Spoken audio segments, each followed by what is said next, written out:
اللہ الرحمن الرحیم حامدا و مصلیا و مسلما اما بعد۔ محترم ناظرین، آج آپ کے سامنے حدیث پیش کی جا رہی ہے قرآن پاک کے شفیع اور وکیل ہونے کے تعلق سے کہ کل قیامت کے دن قرآن مجید شفاعت بھی کرے گا اور وکالت بھی کرے گا۔ مسلم شریف کی روایت ہے، حضرت ابو امامہ رضی اللہ تعالیٰ عنہ راوی ہیں، فرماتے ہیں میں نے اللہ کے رسول صلی اللہ تعالی علیہ وسلم کو ارشاد فرماتے ہوئے سنا۔ آپ نے فرمایا اقرأوا القرآن فإنه يأتي يوم القيامة شفيعا لأصحابه اقرأوا الزهراوين البقرة وسورة آل عمران۔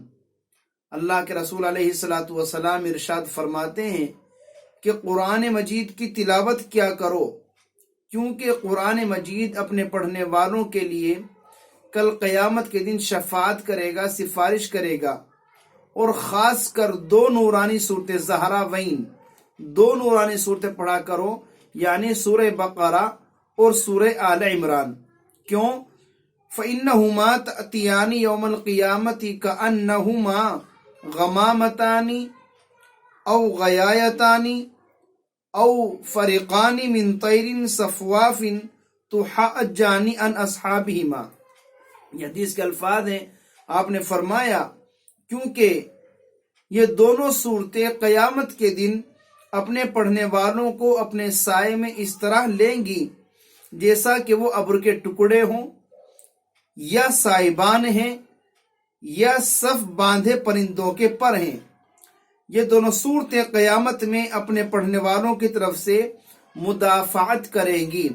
نیز آپ صلی اللہ تعالی علیہ وسلم نے ارشاد فرمایا اقرؤوا سورۃ البقرہ فإن اخذها برکۃ وترکها حسرۃ ولا یستطیعها البطلہ۔ آپ نے فرمایا کہ سورہ بقرہ کو پڑھا کرو، کیونکہ اس کو حاصل کرنا بڑی برکت والی بات ہے، اس کو چھوڑنا حسرت اور ندامت ہے، اور اہل بطالت اس کی طاقت نہیں رکھتے۔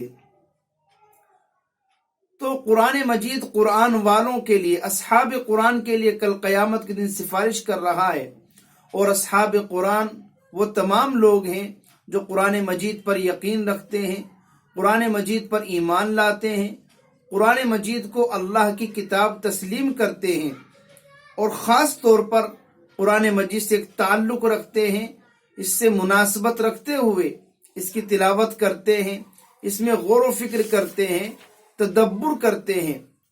اس میں قرآن مجید پڑھنے والے، پڑھانے والے، قرآن مجید سیکھنے والے، سکھانے والے، یا قرآن مجید کے علوم کو دوسروں تک پہنچانے والے سب اصحاب قرآن میں شامل ہیں۔ کل قیامت کے دن ان تمام لوگوں کے لیے اور ان تمام اصحاب قرآن کے لیے قرآن سفارش کرے گا۔ خاص طور پر اللہ کے رسول صلی اللہ تعالی علیہ وسلم نے فرمایا اقرؤوا الزہراوین، دو نورانی صورتیں ضرور پڑھا کرو، اور دو نورانی صورتوں سے مراد سورۃ البقرہ و سورۃ آل عمران۔ ان کے پڑھنے کی اللہ کے رسول علیہ الصلوۃ والسلام نے خصوصیت کے ساتھ ترغیب دی ہے، اور فرمایا کہ قیامت میں اور حشر میں جب ہر شخص سائے کا بہت محتاج ہوگا، یہ دونوں صورتیں اپنے تلاوت کرنے والے کے لیے سایہ دار چیز کی طرح اس کے اوپر سایہ کریں گی، یا پرندوں کے پر کی طرح اپنے اصحاب پر سایہ کیے رہیں گی۔ پھر حدیث کے آخر میں سورہ بقرہ کے متعلق مزید فرمایا کہ اس کے سیکھنے اور پڑھنے میں بڑی برکت ہے، اس سے محرومی بڑا خسارہ ہے، اور اہل بطالت اس کی طاقت نہیں رکھتے۔ مطلب یہ ہے کہ ساحرین، جادوگر کبھی بھی سورہ بقرہ کی تلاوت کرنے والے پر جادوگروں کا اثر اور ان کا جادو نہیں چل سکتا ہے۔ اس تعلق سے حضرت ابو ہریرہ رضی اللہ تعالیٰ عنہ کی روایت بھی موجود ہے، جس میں فرمایا گیا ہے کہ جس گھر میں سورہ بقرہ پڑھی جائے، شیطان اس گھر سے بھاگنے پر مجبور ہو جاتا ہے۔ اس لیے ان دونوں صورتوں کی خاص طور سے تلاوت کرنی چاہیے، اور سورہ بقرہ کی خاص طور پر۔ اسی طرح کے اسی مضمون کی ایک روایت حضرت نواس بن سمعان کی ہے، فرماتے ہیں رسول اکرم صلی اللہ تعالی علیہ وسلم نے ارشاد فرمایا یؤتا بالقرآن یوم القیامت وَأَهْلِهِ الَّذِينَ كَانُوا يَعْمَلُونَ بِهِ تَقْدَمُوهُ سورة البقرہ وآل عمران كأنهما غمامتان أو ظلتان سودان بينهما شرق أو كأنهما فريقان من طير صواف تحاجان عن صاحبهما أو كما قال علیہ الصلوۃ والسلام۔ آپ نے فرمایا قیامت کے دن قرآن کو اور ان قرآن والوں کو جو قرآن مجید کی تعلیمات پر عمل کرتے تھے لایا جائے گا۔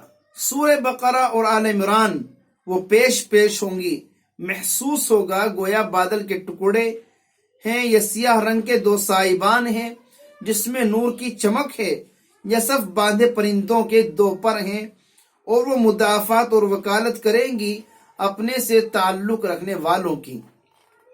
ذرا اندازہ لگائیے کیا ہی خوش نصیبی اور خوش قسمتی ہوگی اللہ کے ان بندوں کے لیے جنہوں نے قرآن مجید کی تعلیمات اور اس کی تلاوت کو، اور بالخصوص سورہ بقرہ اور سورہ آل عمران کی تلاوت کو اپنا معمول بنایا ہوگا کہ ہر شخص سائے کا محتاج ہوگا، شفاعت کا محتاج ہوگا۔